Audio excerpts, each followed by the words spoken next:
είναι μια εκτέλεση πέναλτι. Το Μπάντζιο είχε χάσει πέναλτι, αν θυμάστε. Και δημιουργήθηκε ο μύθος του keep walking μετά. 4 χρόνια αργότερα το άλλο κρίσιμο το έβαλε.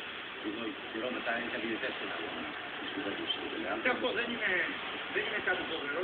Χάνεται, είναι αυτό μπορεί να χαθεί γιατί τον έκλεισε καλά στην γωνία των. Μακριά στην περιοχή.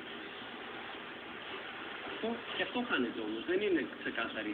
Απλά δεν έβαλε καλά το πόδι του, πιστεύω.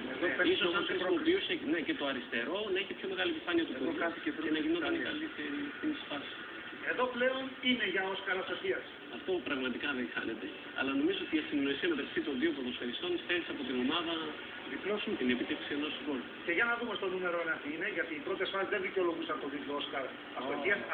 Αυτό όμως και να θέλεις δεν το κάνεις. Και ήταν κρίσιμη φάση. Ναι, πριν το 2-1. Εδώ το ξαναβλέπουμε. Εγώ πιστεύω πιο πολύ είναι υπερβολική σιγουριά παρά οτιδήποτε άλλο.